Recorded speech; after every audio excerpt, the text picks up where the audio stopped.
Olá pessoal, aqui é Lucas Becker falando para vocês diretamente do final do domingo de Páscoa, feriado esse de Semana Santa que para mim é bastante significativo como cristão católico, porque nós refletimos a paixão, morte e ressurreição de Jesus Cristo. Esse mesmo Jesus Cristo, vítima de linchamento público, tortura e pena capital, pior pena capital da sua época, cruz, por conta de ter mexido com o interesse de alguns poderosos, por conta de ter, nas suas mensagens de bem, de paz e de justiça, ter incomodado aqueles que mais tinham poder na sua época. Esses, por sua vez, guiando o povo com massa de manobra, ficou gritando: mata, mata, vagabundo, crucifica!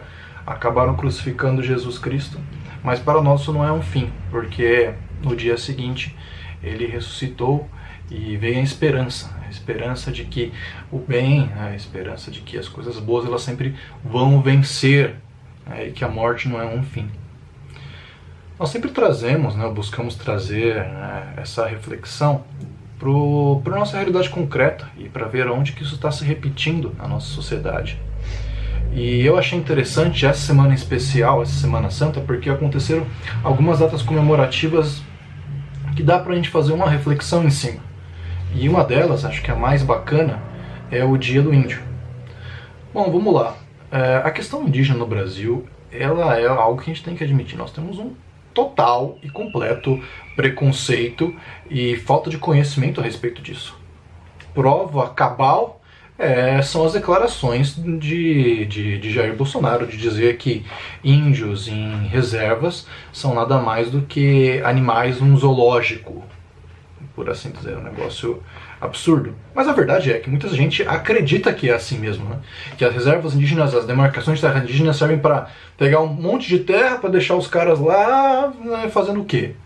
Então, acredito que trazer algumas informações para desconstruir, para tentar entender como é que é a política indígena no Brasil, suas origens e o que se falta é interessante. Primeiro, vamos lá. A política indígena, as bases dela, da nossa atual política indígena, não foi feita por uma pessoa que estava num campus X de humanas e pensou, vou fazer assim, assim, assado. Não. Feita por um glorioso general do Exército Brasileiro. Perdão, não general, marechal. Nosso querido Marechal Randon. Porque é o seguinte, até antes de Marechal Randon, isso eu estou falando no começo do século passado, a política para os indígenas era assimila. Simplesmente vai, acaba com a aldeia, coloca o cara para trabalhar para a gente, e se der, acabou. O problema isso daí gerava vários conflitos, e isso empacou esse tipo de política, inclusive o avanço do contato entre centros urbanos e interior do Brasil, porque havia grandes atritos entre populações indígenas e a população do mundo dito civilizado. O Marechal Randon, ele recebeu do governo, do recém-governo republicano, da República Velha, a missão de instalar telégrafos no interior do Amazonas, linhas de telégrafos, e do Mato Grosso do Sul. Bom, na verdade, o estado do Mato Grosso do Sul não existia ainda, era o mesmo estado. Marechal Randon, então, ele começou a fazer suas andanças, instalar essas estações de telégrafo e percebeu que ele não seria bem sucedido de forma nenhuma se ele não tivesse a colaboração da população local. E a população local eram basicamente indígenas. Então ele criou uma maneira bastante pragmática de ter o apoio das populações. Primeiro, com um lema, que é morrer se preciso, matar jamais. Então Marechal Randon, com muito respeito, entrava nas aldeias, tentava explicar para a população local o que estava sendo feito ali, e pedia apoio. E os indígenas entendiam a necessidade de defesa nacional, de integração, através de uma mensagem didática, e o ajudava, ao passo que ele foi extremamente bem sucedido. Isso foi além, ele viu que simplesmente instalar estações de telégrafo não era a única vantagem com a população indígena, mas sim também que essa população tinha um vasto conhecimento de ervas medicinais, de caminhos, que eles podiam ajudar no patrulhamento da nossa Amazônia Verde, que gigantesca e de difícil penetração, Então ele, assim como com o apoio de outros de antropólogos, né, como os irmãos Vilas Boas e de Darcy Ribeiro, desenvolveram toda uma dinâmica para integrar o índio na sociedade brasileira de uma forma que não fosse agressiva. Então, basicamente é o seguinte: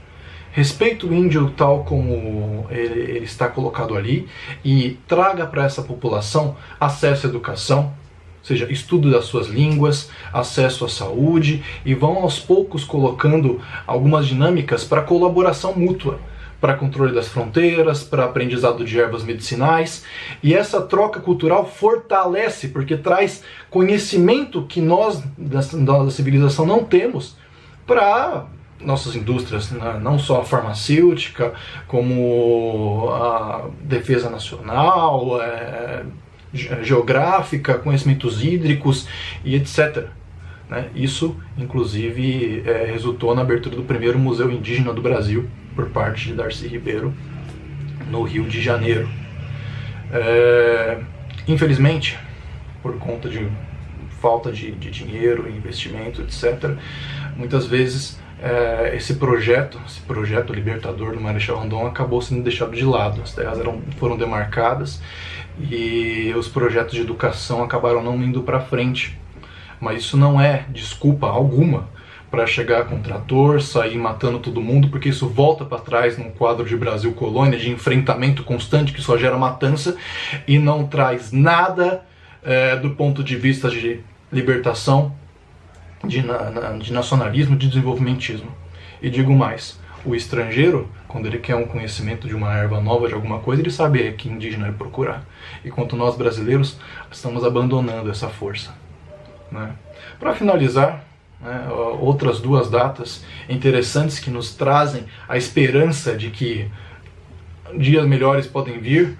Temos o dia de Tiradentes, que é o simbolismo da nossa independência. Independente da história de Tiradentes, ela ter sido verdadeira como um todo, ela é um simbolismo que nós precisamos nos tornar independente, uma nação que de fato caminhe pelas próprias pernas. E também, no mesmo dia do aniversário do Dia do Índio, temos o aniversário do nosso querido presidente Getúlio Vargas, criador da Petrobras, da Eletrobras, de tantas estatais, dos direitos trabalhistas que possibilitaram que grande parte da nossa população, nossos avós, nossos pais, tivessem melhores condições a sair do campo para a cidade, e que ajudou indiretamente tantas pessoas a ter uma condição de vida melhor, e que hoje em dia, com essas políticas de entreguismo total, de abandono ao nacionalismo, de antipatriotismo, tanto faz falta, e cuja memória tanto nos dá uma esperança de que dias melhores poderão vir quando pessoas organizadas estiverem lutando por algo mais concreto. Um grande abraço a todos.